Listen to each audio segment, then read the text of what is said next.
All right, as Janelle says, there's the cue to get started. My name's Kurt Phillips. I'm one of the core ECHO people here at the Institute for Disability Research Policy and Practice. I told our presenter it's JV hour this week. Janelle has at another meeting, so is going to have me introduce this beginning of the ECHO. So again, thank you all for being here. We would remind you that we are recording this session. And so by participating in this session, you're consenting to be recorded. If you don't wish to be recorded, you can just disconnect from the session at this time. As far as participation, it's an interactive community. That's one of the founding principles of ECHO. We'd expect you and ask you to be as engaged as you feel comfortable and as you can. If you feel comfortable with it, we'd encourage you to turn your screen on so we can see each other. One of the main reasons that we do ECHO is to build those professional networks, and it's always nice to be able to put a face with a name. We also have at the end of our sessions, after the didactic, we have case narratives where we talk about different cases or different difficult situations that we have as providers or parents, whatever our role is. So if you haven't presented a case, it's a great way to get a lot of good answers about difficult cases. We'd encourage you to do so. You can reach out either to Shana, myself, or Janelle. We'd be happy to help you know what you need to do as far as those case presentations or case narratives go. We'd ask you also, as you ask questions or as you input information, particularly in the case presentation, to make sure that we de-identify information, not using real names and not using information that's not your own when we're discussing other people. We'd also ask you, if you have questions about it, what it means to de-identify, to please reach out to one of the hub members and we can help you to understand what things we can and can't put in as far as identification goes. As usual, we'll have a didactic speaker followed by a case presentation or a case narrative, and we'll have those recommendations. One of the great things about ECHO is that at the end of those case narratives, we collect all the recommendations that have been made, and we send them to you as a provider or a parent to help you with whatever the situation was. That third part is that professional networking that I discussed earlier. I've met a lot of people through this ECHO network and have enjoyed the association and being able to learn from each other. That's one of the primary reasons we do these ECHO sessions. Again, like I mentioned a few minutes ago, if you haven't renamed your profile, we'd ask you to rename your profile. You can put it, for the example, at the bottom, John Smith, Utah, speech language pathologist. EDI Vantage is the company that he'd work for. So if you'd rename yourself, that would help us to be able to make those professional connections. Also, we've been on Zoom for a long time. I think we all know how to raise our hand, but if you have questions about how to do that, on the bottom of my screen, there's something that says reactions. You click on that and can put your hand up. There's also that you can hover over the Zoom window and participants and then the raise the hand option. If you have questions about that, again, reach out to a hub member. We'll help you to be able to know how to do that. Pre-registering for the ECHO sessions allows you to receive emails for each of those sessions.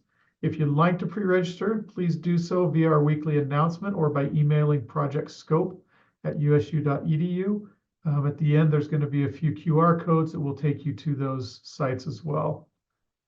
As far as getting a credit for attendance, we don't offer continuing education credits, but we do offer certificates for those who have participated. And I know that many of the professional organizations will accept those certificates. To do this, we need to make sure you'll fill out the evaluation that is sent to you at the end of the session and that Shana will be putting into the chat multiple times throughout the session. If you'll just click on that link, you can do an evaluation. And then at that point, after you finish the evaluation, you'll be sent a certificate of participation for this specific session. Also, pre-registering for the ECHO sessions will help increase the rate that you get that certificate sent. Canvas is the learning management system that we use to be able to prepare for review and implement the information. So the video of this session, as well as the recommendations and other pertinent things such as presenter slides, will be kept on the Canvas site. You do have to register for that. Again, you can email at Project Scope to receive instructions and how to register for that Canvas site. If you have any questions on that, you can let us know. Also, part of that Canvas site, there's a discussion board. If you feel so inclined, you can get on that discussion board and open discussions regarding the session that we are having today. As I mentioned earlier, case studies or case presentations are important to allow us to share information. We can hear about information from people that are on the call. We can also get feedback if we have difficult cases. If you're interested to reach out, interested in case studies, reach out. Keeping in mind also that they don't have to tie exactly into the presentation. As long as they are on the general topic of substance abuse, we welcome any of those case studies and are happy to be able to have you as a part of that case study group. And then these are the ways that you can follow us either on Facebook, Instagram, or LinkedIn. We'd encourage you, and these are also in the Canvas, so you can always click on those anywhere you want, but we'd encourage you to follow us on our social media. So with that being said, I'll stop the share and introduce our presenter today. And I got it, Taylor Morsillo. Sorry, I asked you and I did it wrong anyway. See, this is why I say JV hour.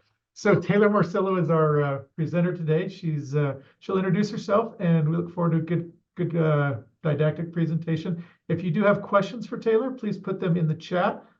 She and I will be monitoring the chat, and Taylor said that she'd be happy to answer and actually welcome any questions that you might have with regard to her presentation. So with that said, Taylor, we'll go ahead and turn it over to you. And if you want to just screen share, and we'll get through your presentation. Great. Thanks, Kurt. I appreciate that introduction. Hello, everybody. My name is Taylor Morsillo. I use she, her pronouns. I'm a program administrator over at the Utah Department of Health and Human Services in the Office of Substance Use and Mental Health. I help to oversee the state opioid response grant funds, as well as the opioid litigation funds. Prior to my role here at the state, I was working at the University of Pittsburgh at the Program Evaluation and Research Unit, focusing on substance use mental health. Prior to that, I served in the U.S. Peace Corps, working with HIV positive populations. I've worked with the disabilities community and various other places in public health. So really excited to be here with you all. Like Kurt was saying, I very much encourage interaction and discussion. If there's something from the conversation today that doesn't make sense, or you have questions or concerns about, please let me know. I don't want to talk at you for all this time. All right, so this might be a review for some individuals today, and if so, please bear with me. And if there are things that I'm missing, chime in. So substance use disorder and common drugs of misuse. Goals today are to understand what a substance use disorder is, how it develops. I really want to spend some time talking about the impact of overdose death data here in Utah, identifying different types of drug classes that are based on the DEA regulations, recognizing signs and symptoms of those commonly misused substances that are used here in Utah, and looking a little bit more at those in terms of like how the DEA classifies them, and then just wrapping it up with the discussion about approaching treatment holistically, being mindful not to stigmatize persons living with a substance use disorder.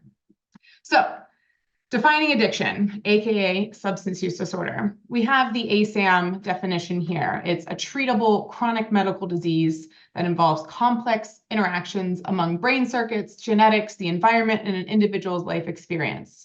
So people living with a substance use disorder use substances or engage in behaviors that become compulsive and often continue despite harmful consequences, right? We know that prevention efforts and treatment approaches for substance use disorder are generally as successful as those for other chronic diseases. So we're going to talk a little bit about how a substance use disorder develops. We know that they can be a result of co-occurring mental health disorders, trauma, substance misuse.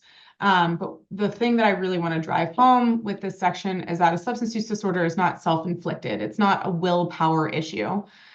We know that those who experience childhood trauma are more likely to report chronic pain or be prescribed multiple prescriptions and seek opioids for pain relief, that type of thing.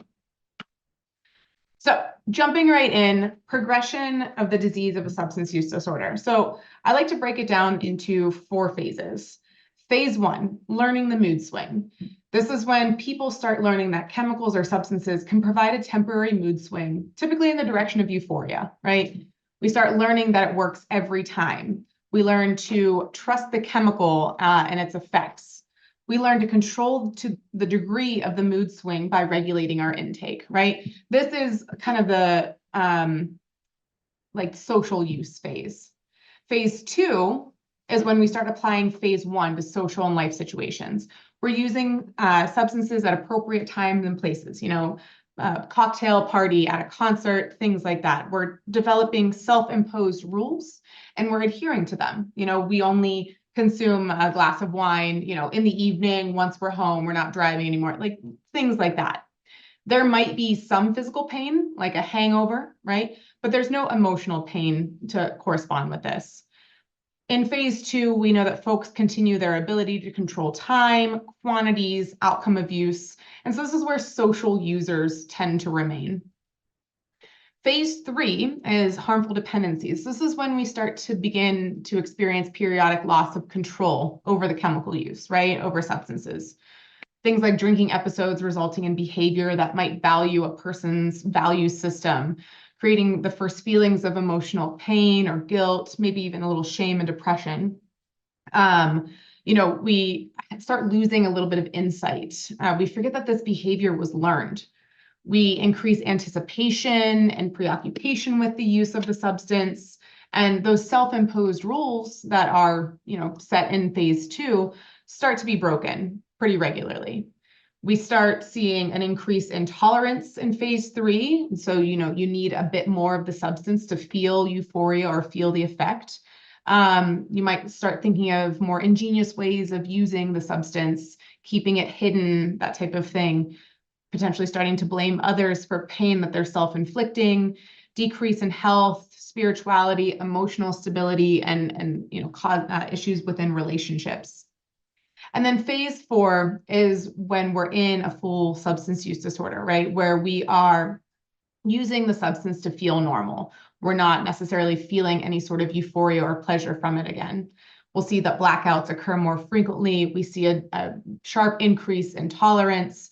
That's when the physical dependency occurs. There might be some paranoid thinking associated with this. We see individuals trying out different geographical cues, switching drinks, going to a new bar, going to a new home, things like that. Loss of desire to live, that can lead to sort of like a spiritual and emotional bankruptcy, right? Any questions or thoughts about the progression? I'm going to talk in the next few slides a bit more about substance use disorder on the brain itself. So I wanted to talk about general phases and how it might be impacting people socially and emotionally. But I do want to spend some time in these next few slides talking about the reward system and the physical aspect of a substance use disorder. So we have this delicious stuff called dopamine. It's something that our body naturally produces. It's activated when we experience something rewarding. So for me, petting my dog's furry ears, eating some ice cream. I hear that people get a runner's high, yet to experience that. But it's things like that. It's the rewarding stimulus, and our brain responds by increasing the release of dopamine. And this dopamine reinforces that behavior because it feels good. I see a furry dog and I'm like, must pet, because I know that it's going to make me happy. And it's just that dopamine cycle, right? When we have dopamine that's produced by substances, it still lights up those same pathways, those same receptors, right? Creating that feeling of euphoria. But heroin and other addictive substances, they produce an excess of that dopamine. It's kind of like a tidal wave. So we see on the left, our brain on puppies. Dopamine's there, it's having a great time. And on the right, we see a brain in the dopamine pathways engaging with heroin. So this is when it starts ultimately leading to a change to the inability to feel pleasure from naturally rewarding activities. My brain is going to want heroin over soft puppy dogs. So when we overstimulate that pleasure center, the substances teach the brain to use more, going back to those phases where we start using just to feel normal. The feelings of euphoria wear off, and as the brain regains its balance. But with every new use, our brain starts to rewire. And the brain's response to these chemical changes makes it really difficult to start living without the substance. I do have a short video here. Rather than messing with it, I'm going to drop the YouTube video in here and ask if you guys want to engage with it. It's a 5-minute long video put on by PBS that talks, it's one of their NOVA publications. sorry, it's 3 minutes and 7 seconds. And it just talks about the science behind opioid addiction and treatment. It talks a little bit about methadone, but it has really lovely visuals about the neurotransmitters, the dopamine receptors, and kind of what's going on in someone's brain. Sorry about that. There we go. All right. So, any questions so far? I'm really sorry about the video. When I ran it through, it was working. Okay. So, tolerance. This is when our body, it's going to vary differently. It's going to vary greatly between different people, right? How do we develop a tolerance? We start developing it when parts of the body that are affected by substances begin to respond less to that repeated stimulation over time. Our bodies might be getting faster or better at breaking down a specific substance over time. We do know that tolerance can be lost. Patients or clients might lose their tolerance to a substance if it's not taken for a period of time, such as during rehab, incarceration, a period of successful abstinence in the recovery process. And so it's really important to be mindful of this loss of tolerance. It makes people more vulnerable to potential overdose and death if they later return to use with the same doses that they were previously tolerant to. So we know that there are vulnerable periods of time during recovery process, during those periods of abstinence, during incarceration. So really to be mindful and to wrap around people during those times. And then withdrawal. And so this is the physical result of individuals stopping or reducing his or her use of an opioid drug that they've been using in large amounts over periods of time. I'm specifically talking about opioid withdrawal here. I'll go into different types of withdrawal from other substances later on. But I want to drive home that withdrawal is many different painful symptoms that occur as levels in your body decrease, so levels of those substances. Physically dependent person may be tempted to begin using a substance again just to relieve the pains of withdrawal. Dying from withdrawal is uncommon from opioids, but it doesn't feel that way at the time. These harsh symptoms could really make quitting or reducing use seem impossible. Withdrawal can last for different lengths of time, be intense for different people with different types of substances. So it really does depend. I'm going to spend the next few slides talking about overdose death data, so specifically what's happening here in Utah. But before I do, I know that you all are, healthcare professionals, people trained in this area. Is there anything from that section, video aside, that you feel I missed or that you want clarification about? If there is, please drop me a line. So what's going on here in Utah? Overdose death data. So this chart depicts Utah's fatal overdose deaths. We see that deaths overdoses involving methamphetamines are continuing to rise. We know that deaths where methamphetamine is included are at the highest in the state. We see a sharp rise in fentanyl since 2020 as well. And so with pandemic-related disruptions in illicit drug supply chains, closures of non-domestic production facilities, borders, things like that, those are all contributing to the production of more synthetic and lethal substances like fentanyl. We also know that the social causes, isolation, in lockdown, job loss, or financial burdens, especially from pandemic-induced stressors, might be provoking increases in substance use itself. Next one we're going to look at is sex and age. So we see that men, or those identifying as men, continue to lead here.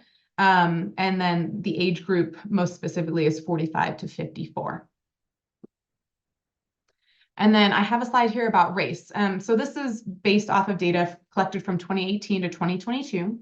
We see that American Indian and Alaska Natives, although making up only 1.6% of Utah's population, they lead with overdose death data. This longstanding health disparities of AIAN people in comparison to other races and ethnicities is something that we have been seeing trending over the years and continue today.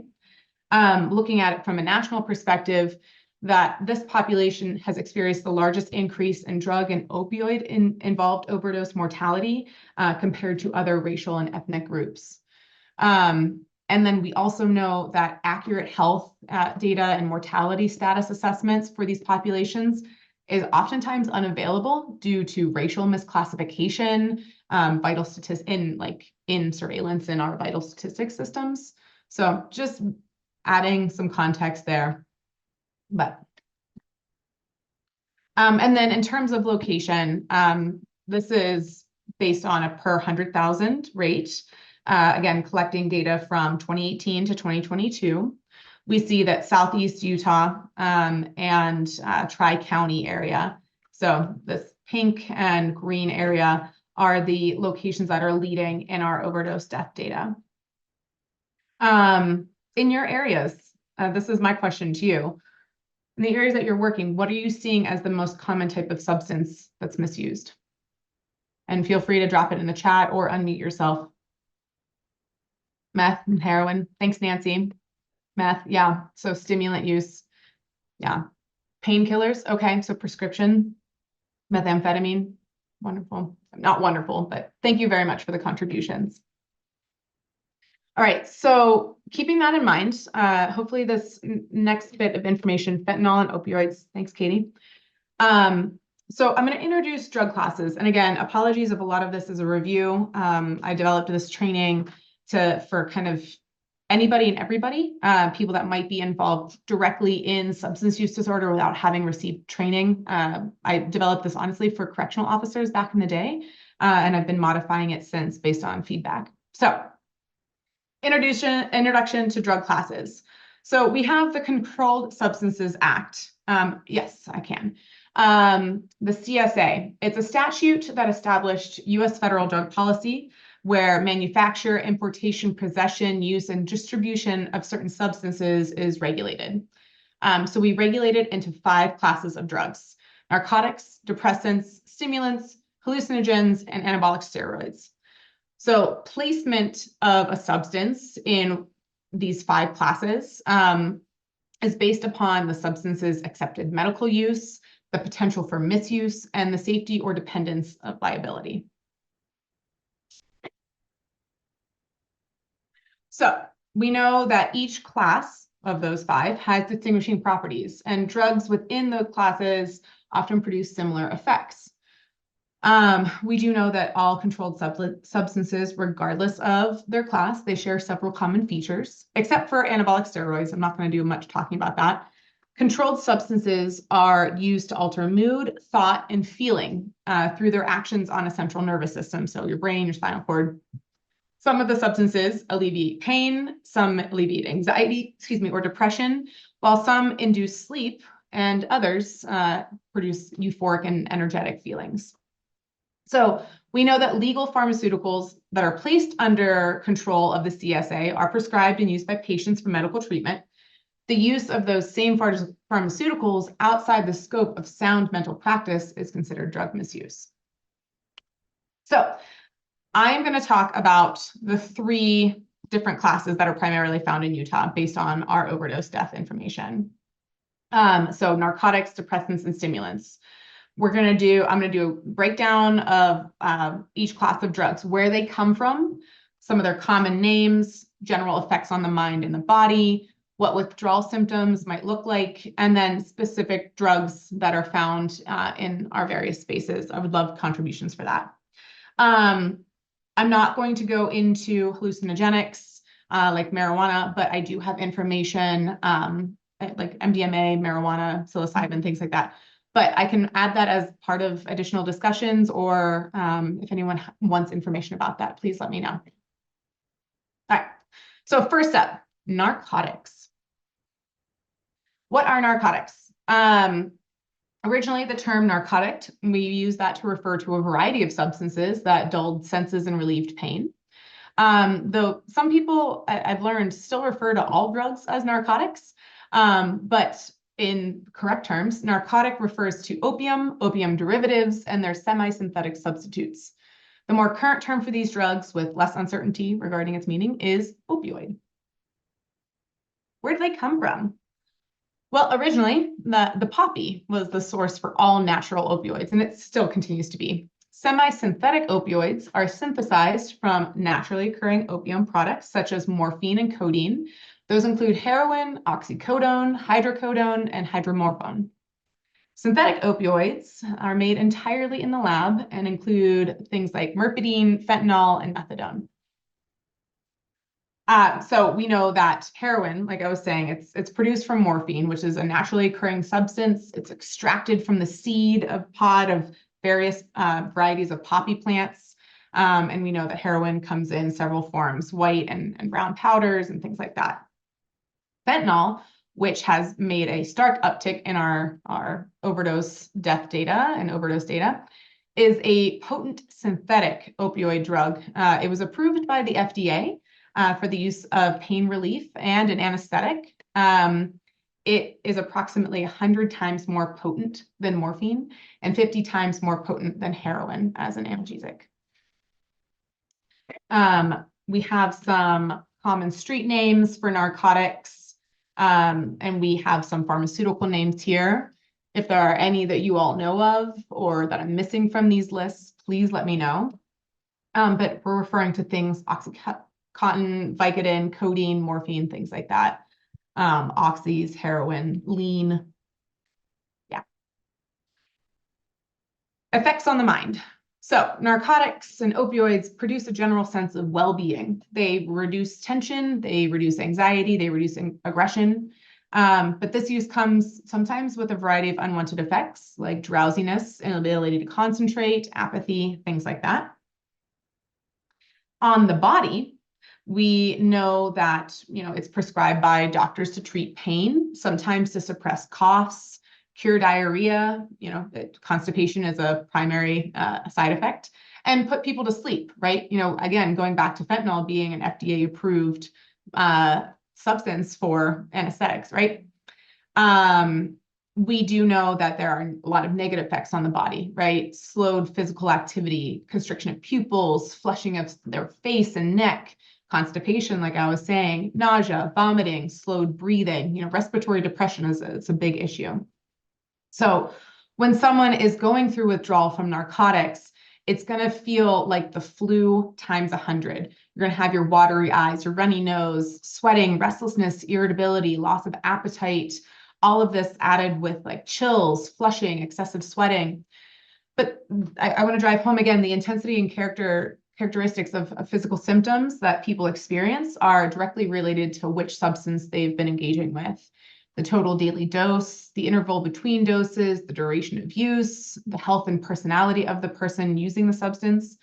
People who are prescribed, an opioid for chronic pain are still going to experience withdrawal symptoms if they're taking it regulated, if it's not interrupting their daily activities of living, if they're not misusing the substance, there will still be a withdrawal period if they cannot access their prescription. So treatment for narcotic misuse. So, most treatment plans will include medication. You're going to go through an assessment with a clinician. This should be an opportunity to discuss all sorts of treatment options with the patient or client. Understanding that we're working from a patient-centered perspective, right? Where every situation that someone is experiencing is different. So choosing the best option should be a shared decision between a patient and their clinician. Most will include medication. The three main choices for treating opioid addiction and narcotic misuse are methadone, buprenorphine, and naltrexone. These medications are recommended to be used along with counseling and other support.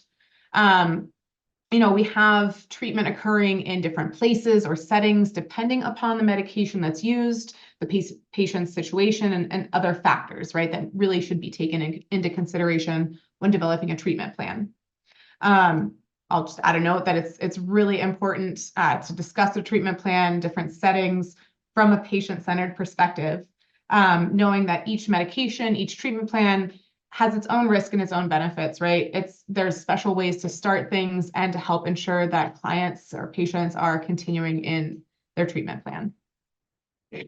Any thoughts or questions about narcotics before I move forward? I feel like that was a huge review, but hopefully helpful. So stimulants, it is another DEA drug classification. Stimulants, they speed up your body's system. There are illicit substances that are used in this, but there are some that are commonly sold and accessible to individuals. So where do they come from? They are derived from legitimate channels and clandestinely manufactured for illicit market. Some stimulants have no medical use in the United States, but have a high potential for misuse.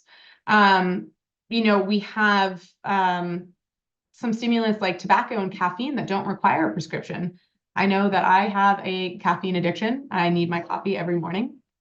But we, as a society, we recognize their adverse effects, but we have, this has proliferated a caffeine-free product development.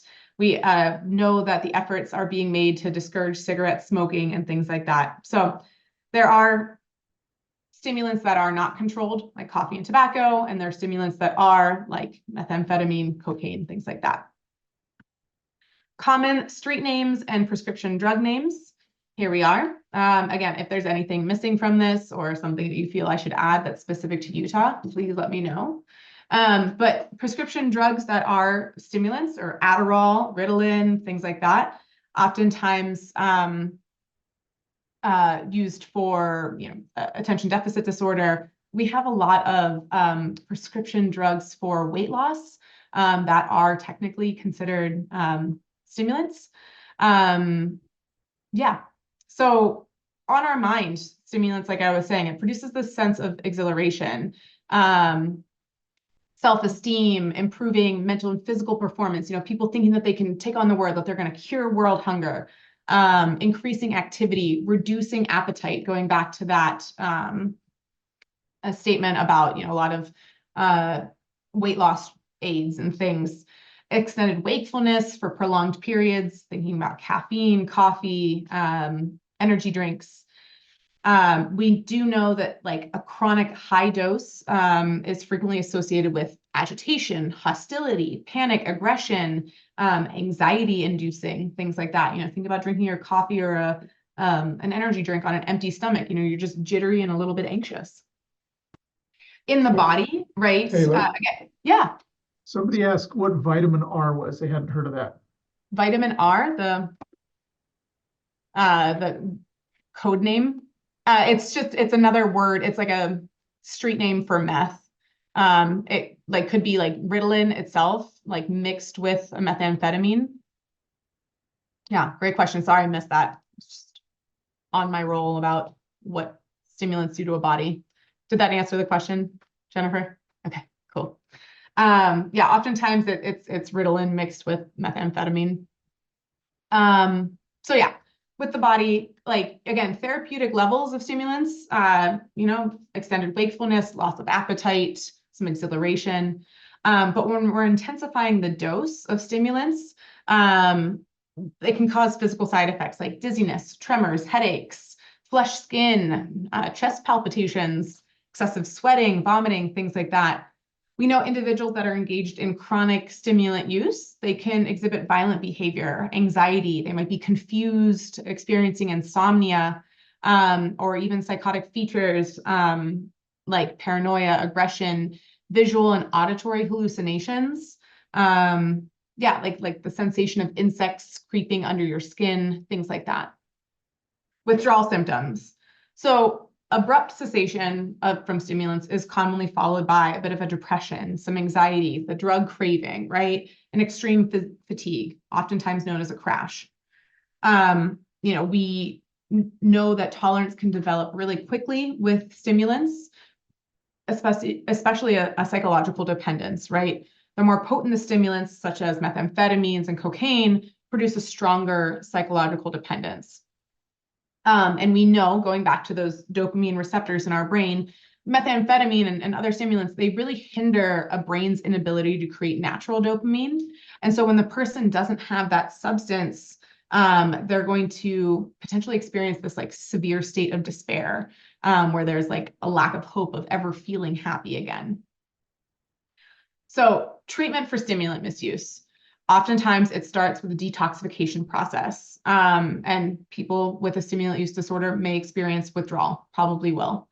But we know that detoxification alone does not comprehensively address substance use disorders.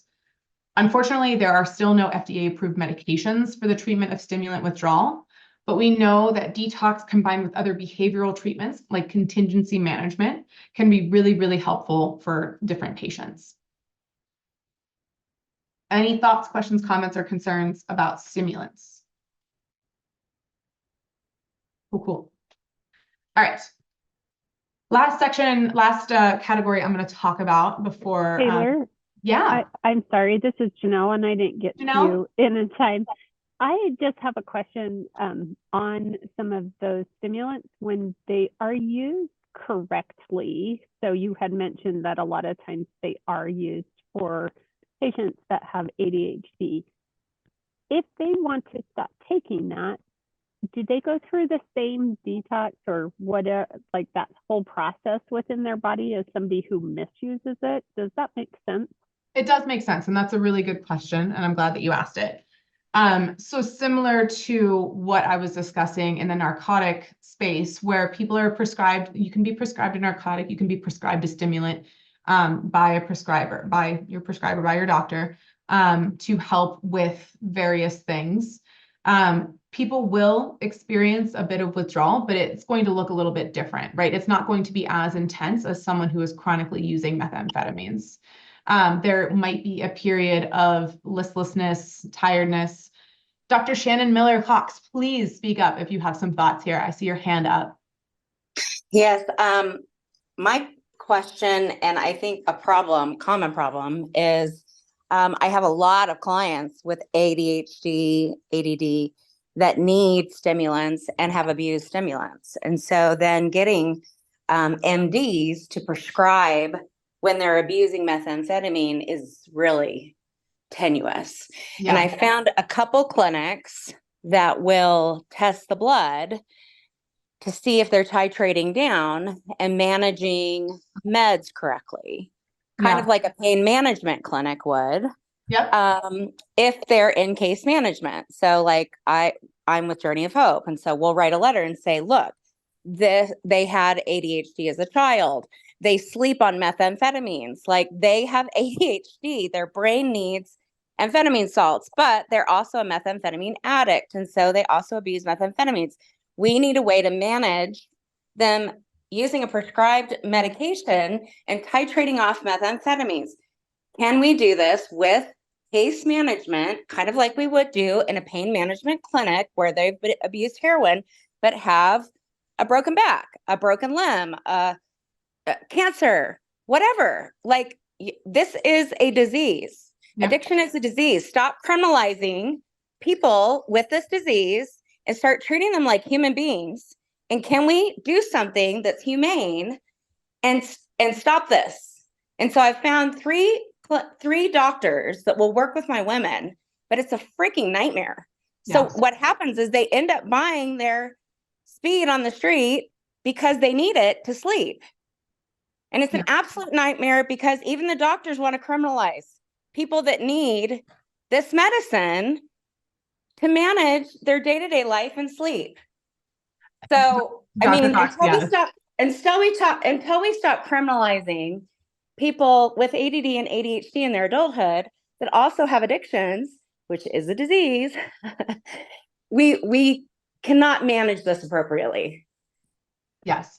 Thank you so much for that. I love to hear that there's some locations that are approaching this like a pain management location would for narcotics and chronic pain. I am 100% with you in terms of the stigma reduction and understanding the need that we are treating people holistically, understanding what childhood might have been like, what they were prescribed as children, and why there might have been a need to explore illicit substances, right? Where they stopped being prescribed their Ritalin, their Adderall, things like that as an adult, because there's this mindset that adults don't have ADD, adults don't have ADHD. It's like, really? Okay. Anyway, huge tangent. Dr. Cox, thank you so much for that. I would love to connect with you to learn a little bit more about these treatment locations, if anything, just as a resource to be able to refer people to.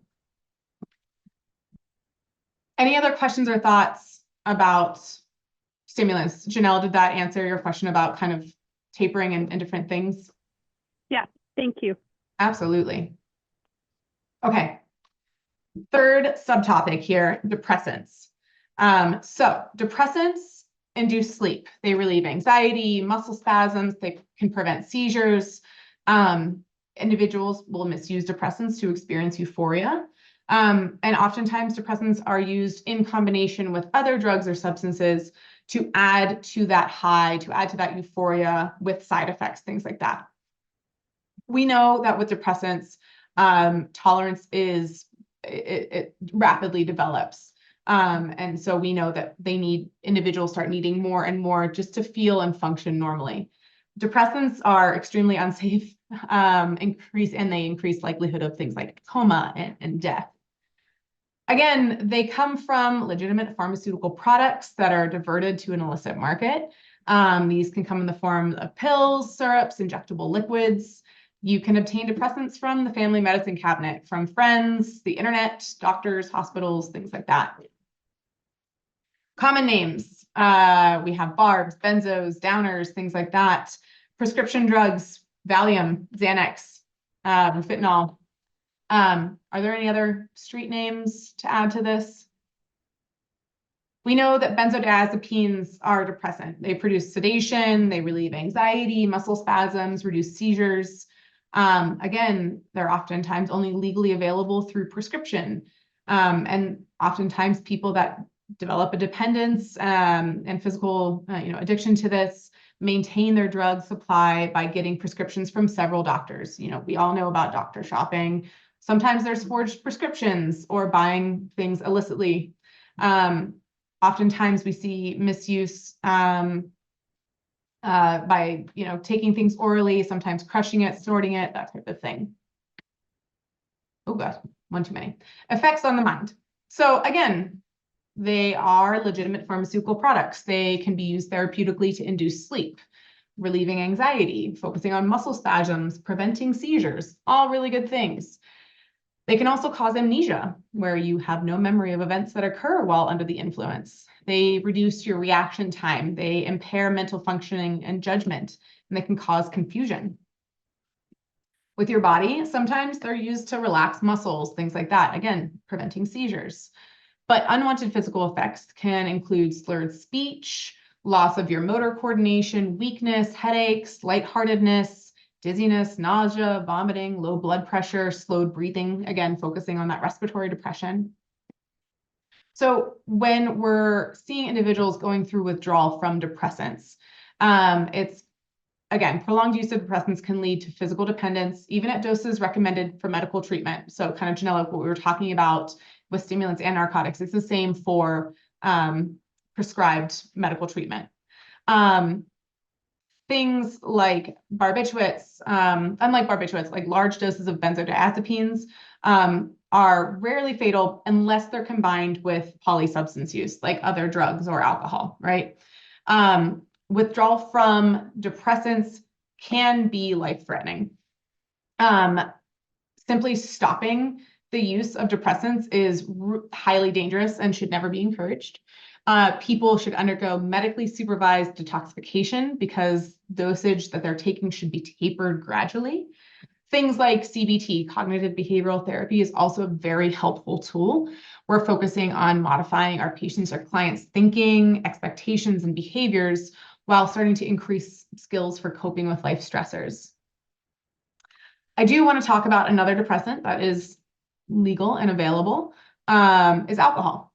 Alcohol affects every organ in the body as it rapidly is absorbed into the stomach and small intestine, and then it's metabolized in our liver by our enzymes. Thanks, enzymes. We know that alcohol acts as a central nervous system depressant. It reduces our neural firing, right? Stops the release of neurotransmitters in the brain, slows down our normal bodily responses. So why we might be a little slurry after a few glasses of wine. Alcohol might feel like a stimulant for some, it's like, let's have a few drinks, let's go dance at a concert, but it is a depressant. Binge drinking is heavy alcohol used over a short period of time with the intention of getting drunk.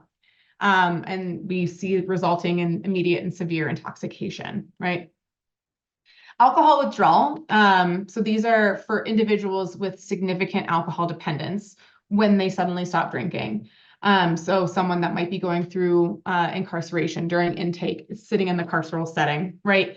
We know that the brain and the nervous system, they become temporarily hyperexcitable. So it could be like anxiety, agitation, insomnia, upset stomach, nausea, and vomiting. Here we are. At times, people might develop more severe symptoms like high fevers, hallucinations, even grand mal seizures. We have 3 potential stages that a person in withdrawal from alcohol dependence may be experiencing. Stage 1, it's a lot of the symptoms that I have listed here. Headache, anxiety, things like that, heart palpitations. Stage 2 is the moderate space, where it's going to include everything from stage 1, but increased blood pressure, heart rate, confusion, sometimes hypothermia, and rapid abnormal breathing.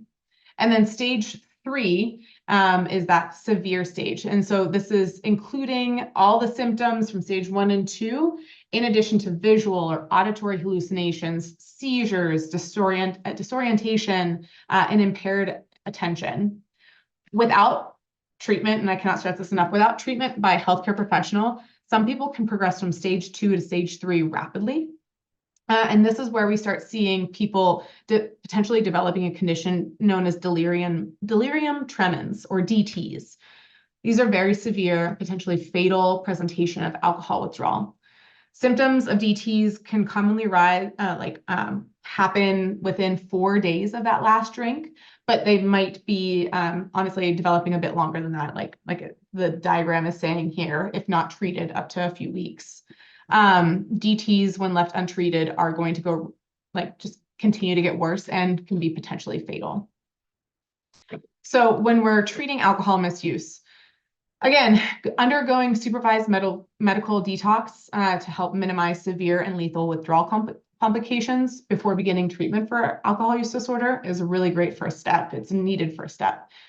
Withdrawal from alcohol can be really dangerous. So it's important that the symptoms are addressed in a clinical environment by a healthcare provider.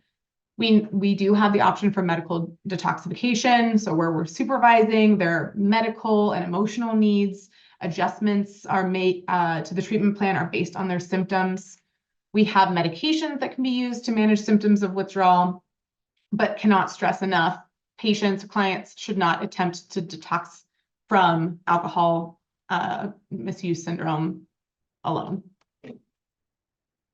So that was depressants. Questions, comments, or concerns? Cool. Polysubstance use. So kind of alluded to this where we're combining different substances, right? We know that there's general dangers associated with this, increased severity of side effects, acute health problems, overdose, complicated treatment, complications due to co-occurring mental health issues. Although polysubstance misuse, as a nomenclature, it refers to the misuse of multiple illicit drugs, but I would like to point out that this also should be inclusive of prescription medication used in non-medical circumstances. So opioids and benzodiazepines. All of these substances are central nervous system depressants, right? Even though opioids are a narcotic, we still have that respiratory depression, central nervous system relaxation. So combining opioids, narcotics, and depressants, they start restricting our oxygen flow to the brain. It can cause permanent damage, impairment, or death. We know that things like benzodiazepines, some depressants, are not metabolized as quickly by older drug users, and this increases the risk of respiratory complications. So thinking back to the overdose age group that we see the highest, that 45 to 54, things to think about. Cocaine and alcohol, I might say more meth based on our state and the usage here, but a stimulant and alcohol, so a stimulant and a depressant. Oftentimes these substances are commonly combined, right? A person may also consume more alcohol because the stimulant is reducing the perception of the alcohol's effects. little doses and mimosas kind of situation. Narcotics and cocaine, so opioids and meth, right? Narcotics, stimulants. Again, these drugs, they have opposing effects on a person's body. Central nervous system, it's depressed by the opioids or the narcotic, and then it's stimulated by the methamphetamine. As we see with like methamphetamine and alcohol, users are going to attempt to take these substances together in an effort to counteract those negative effects of either substance, right? Users might be amped up from meth, and so they take opioids as an effort to calm the body, induce sleep.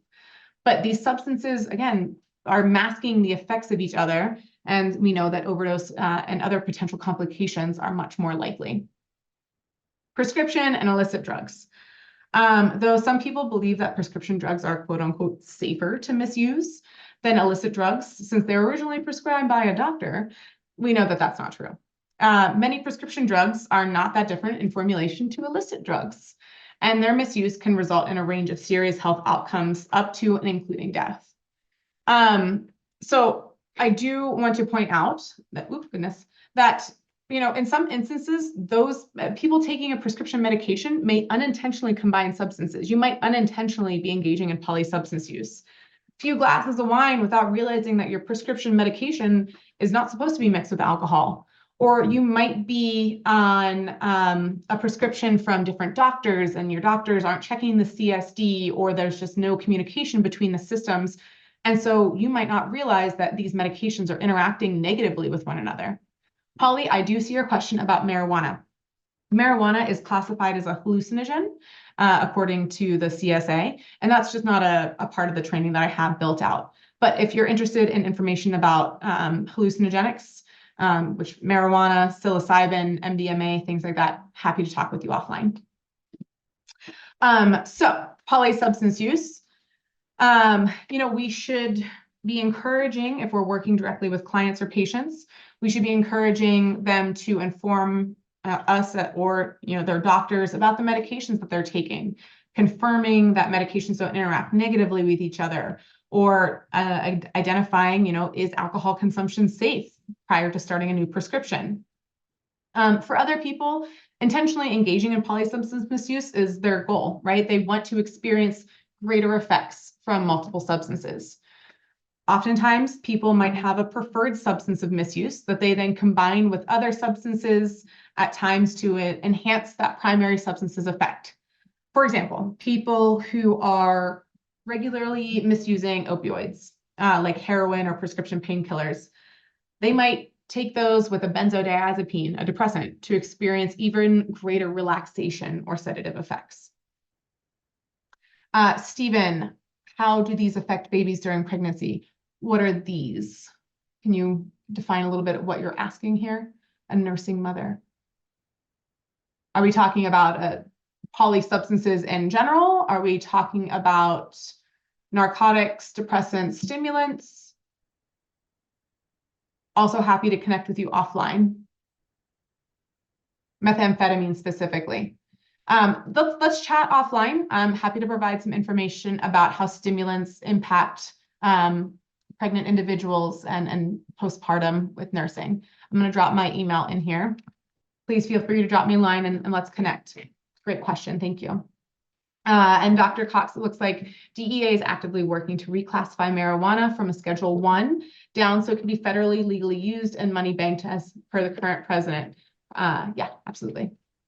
Taylor, I was also just going to share that in our December session of this network, we have a whole session set up for pregnancy and addiction. So hopefully that will address some of that. I know some in the past that we have also had some sessions around that. So Stephen, I think that who asked that question can go back and do that or wait for December as well. Yeah, and Stephen, I'd be happy to connect you with Dr. Marcella Snid. She works at our Super Rad clinic here in Salt Lake, focusing on pregnant persons and labor, delivery, and postpartum. Yeah. Okay. Any thoughts, questions, comments, or concern about polysubstance use or polysubstance misuse? So, kind of wrapping things up here with treatment. So treatment and recovery options. Overcoming substance use disorders are not as simple as resisting the temptation to take drugs. Again, going back to what I was talking about at the start of this training, this is not a question of willpower, right? It's a chronic illness, it's a chronic condition. And so like many other chronic illnesses and conditions, treatment is available for substance use disorder. No single treatment method is right for everyone, right? It's not a one size fits all. Recovery is possible and help is available. We know that through therapy, counseling, rehab, and other treatment modalities like medications, the core reasoning for the development of the substance use disorder can be discussed. We can start working to identify coping mechanisms and that healing can commence. We know that substance use disorders impact everyone differently. It impacts our day-to-day social activities, family, relationships, things like that. So why would the course to recovery look the same, right? Different people require different things. We have a variety of specialized treatment, rehab types, treatment programs. It's a little harder in more rural and frontier areas here in the Mountain West, but we can continue to work to find resources to suit a person's individualized needs. There is no cure for substance use disorder, right? It's a chronic health issue. Substance use disorders, addiction, it's a persistent and sometimes reoccurring condition. So just like other chronic health conditions, we should treat them as such, right? Identifying that people can regain control over their lives by working against the disruptive effects that drugs, alcohol, things like that once had on their brain. Thinking back to, your brain on puppies, your brain on heroin. Treatment, it can look like many different things. Sometimes medications, like medications for opioid use disorder. Sometimes counseling, outpatient counseling, understanding, triggers, reasons for using substances. Sometimes it's inpatient, right? A full-time facility providing a supportive environment. And sometimes simple as behavioral, I don't want to say simple, sometimes behavioral health care, right? Just providing things with mental health concerns. Sometimes it's all of them combined, or, you start an inpatient with medication, you're transferred to outpatient, you're tapered down to behavioral health care. Sometimes it's one, sometimes, it looks different. Here are some components. If people have other suggestions or things that I should include in this slide, please let me know. I tried to capture kind of like 4 big areas. I would encourage people to be aware of stigma. And I have a whole training, Janelle, I think I'm giving it in May, about stigma reduction and how our attitudes and perceptions can really negatively impact people living with a substance use disorder, trying to access treatment and recovery. We know substance use disorder, it's a treatable chronic disease. It can affect people of any race, gender, income level, social class, things like that. Obviously, we see disparities amongst different populations, racial minorities, sexual orientation, things like that. But with all of that, we see a variety of reasons that can lead to substance use disorder. There is no one driving factor that leads to substance use disorder. We can work from a trauma-informed perspective, which is really great. Again, understanding that people might use substances to help cope with stress and trauma, mental health issues. Some people might develop an SUD after misusing medications that are prescribed by doctors. But we know that this is something that happens within a person's brain, within a person's body, that leads to intense cravings, continued use, things like that. So I look forward to seeing you all at the stigma reduction training, and hopefully we can have a larger conversation about it. But this is my plug to just start being mindful about how our attitudes and perceptions really do impact. All right. Wrapping it up, substance use disorder. Before you wrap up, Taylor, Yeah. there is one question about, do you know about evidence Of support the groups. support groups? Yeah, absolutely. There is a strong evidence base for things like peer support specialists. So these are individuals that have experienced substance use disorder that are in long-term recovery. So that's considered 2 years or longer here in the state of Utah. We have organizations like USERRA, who employ certified peer support specialists. These are people that have gone through a certification process, that are there as an opportunity to, provide education, help individuals get to appointments, be a safe space to, to talk about some of the frustrations or issues getting into recovery, getting into treatment. So there is a strong evidence base for things like peer support and support groups.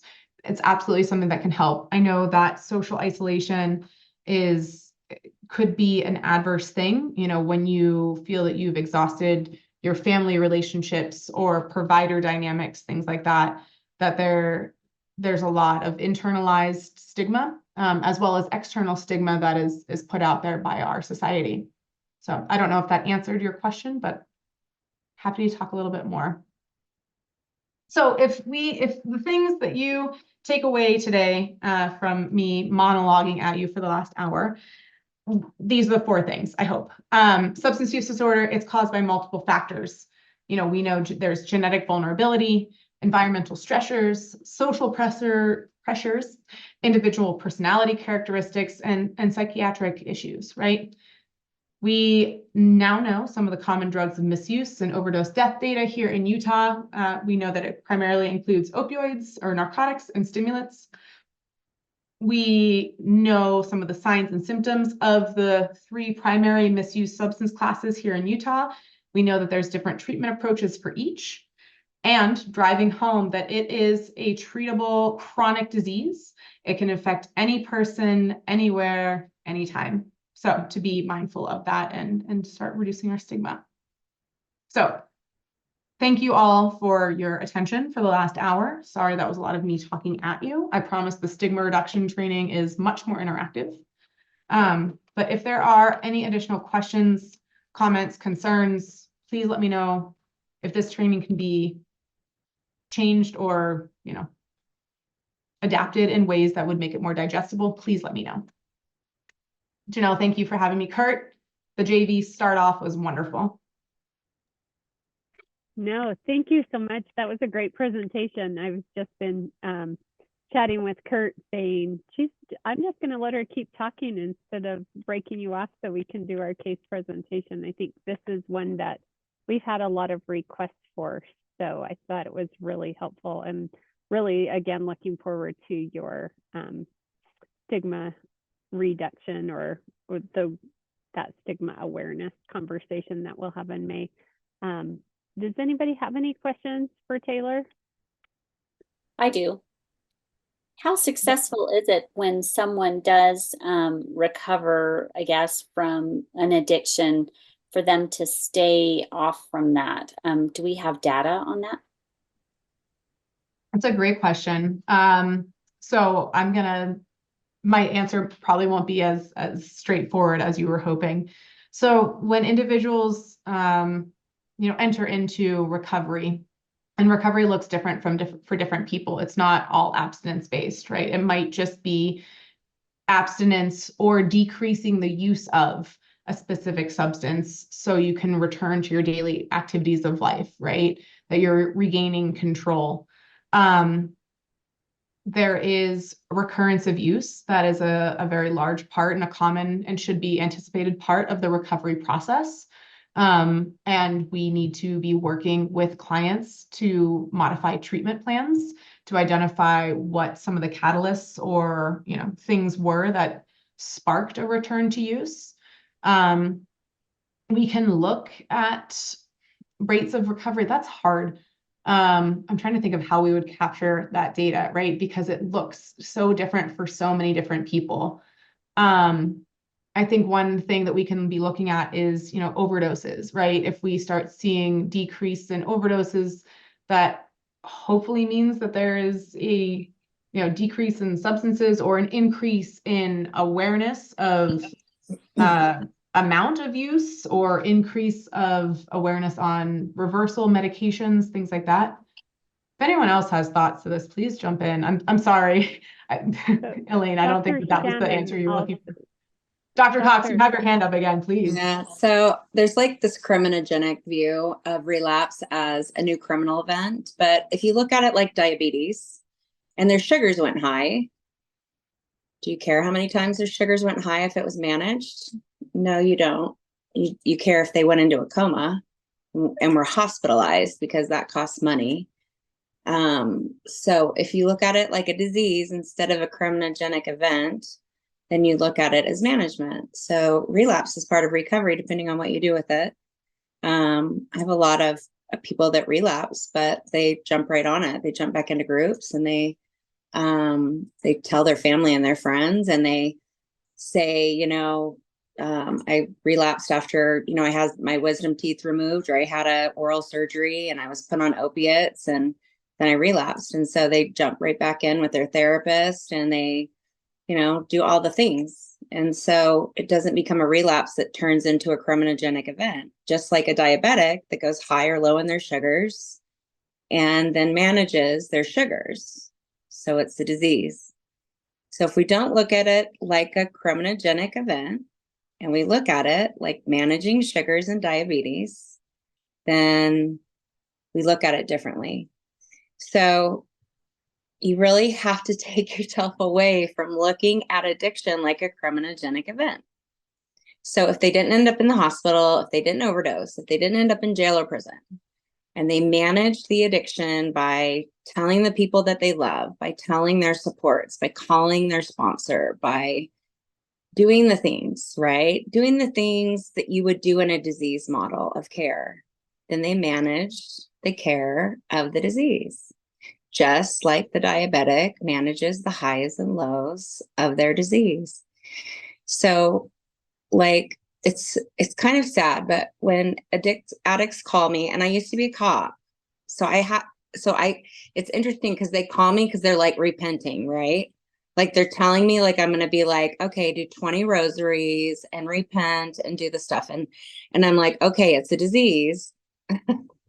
So if your sugars were high, what would you do? So like, I'm like, okay, so you told me, so now what are you going to do? Who else are you going to tell that you relapsed? And then which therapist do you love the most? And which group are you going to jump back into? And what else do you need? Like, do you need me to call me daily? Like, what do you need? How can I support you as you jump back in? Like, what would a diabetic need to get their sugars under control? Right. So it's a disease conversation. It's not a shame-based criminogenic conversation. It's a loving, healing, I love you. You did, this is the exact right thing to do to get the disease managed. And what are the next steps to get the disease managed? And how can I support you? Right. So it's a disease conversation. It's not a criminogenic conversation. So I love that perspective, Dr. Miller. And I just put in our chat, it sounds like I need to reach out to you and have you come and do a whole session on this decriminalization kind of topic about that. It's sad, but it's really that ACE view of addiction, and addiction is really just part of the pathway to jail, prison, and early death. It's self-medicating trauma, early childhood trauma, and it's part of the pathway, and exploitation is part of the pathway. And it's why the women that I love and serve and their children end up in the pathway to jail and prison. It's part of it. And then they die early, 25 years early, from ischemic heart disease and from cancer, because even if I got them safe eventually after they walked out of prison and jail and we started trauma therapy, they die early because of all of those horrible chemicals surging through their bodies. So, it's all about inflammation and disease, but we criminalize them and we shame them. And even in addiction settings, they're shamed and shamed and shamed and shamed. And in the criminal justice system, they're shamed and shamed and shamed and shamed. And it's a disease. It's a disease. Yeah. And love heals everybody. And the brain can heal and the limbic system can heal. And when do they get to start healing? When do they get to start healing from the trauma that they started self-medicating in the first freaking place? When do we get to say, you're enough? You're a human being on this earth. God put you here for a reason. You get to heal. You get to be loved. Like, addiction is part of the story, but you get to survive it. You get to heal your brain. You get to heal your limbic system. Addiction doesn't have to be everything. It doesn't have to be for the rest of your life. and you get to do something different with it. Like you get to change your life forever. How do we get to change the story?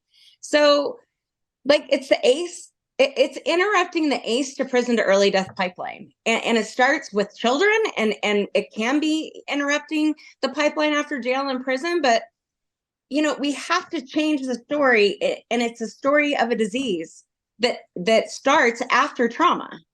Yeah.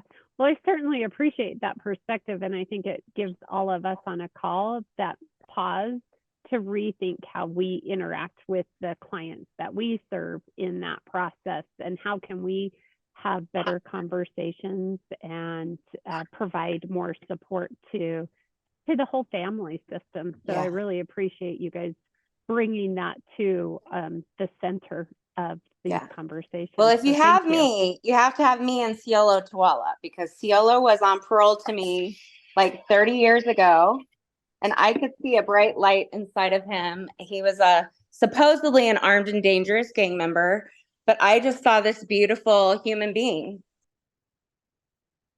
Well, I will definitely be emailing you and seeing what we can do. So thank you so much for this perspective, and Taylor, for you bringing this to our the conversations around this ECHO network. I think it's really a helpful conversation.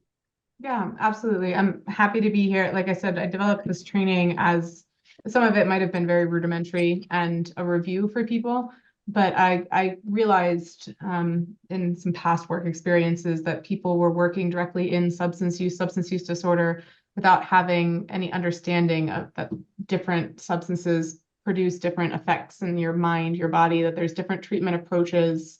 And like what Dr. Miller-Cox was saying, interrupting that pathway of criminalizing it and understanding that it's a chronic illness. Right. Well, I know from being in early intervention, sometimes we don't have that in-depth knowledge of it. So it was a great, just a different perspective of it. So I really appreciate it. We appreciate all the conversations. To our group, we are going to forego a case presentation today just because we are short on time. And I'm sure that Kurt talked about this at the very beginning, but I just wanted to restate that as we are doing case presentations, they do not always have to match up with the topic.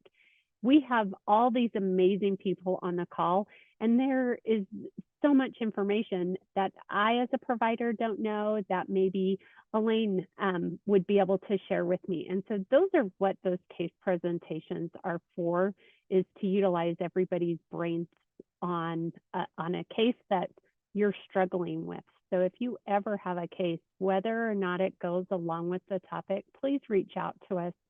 It may be scary to present a case, but man, we get so many amazing resources and information that we all don't know about. I mean, I just even think about Stephen's question about the pregnancy and addiction and abuse, and able to share some information that I know from being on these calls, or that other people would have. So just another plug, if you ever have a case, please reach out to us, and we'd love to share it with you guys.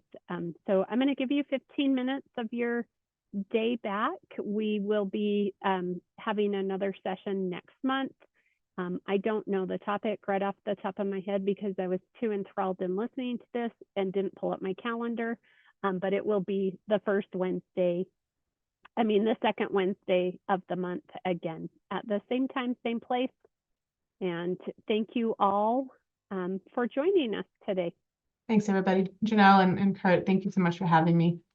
Thank you, Taylor. That was great. It's a great job, Taylor. Thank you. You lined that out so nice and just easy to understand and makes so much sense. Appreciate you. Look forward to seeing you again in May, I think. So it'll be great. I'll see you all then.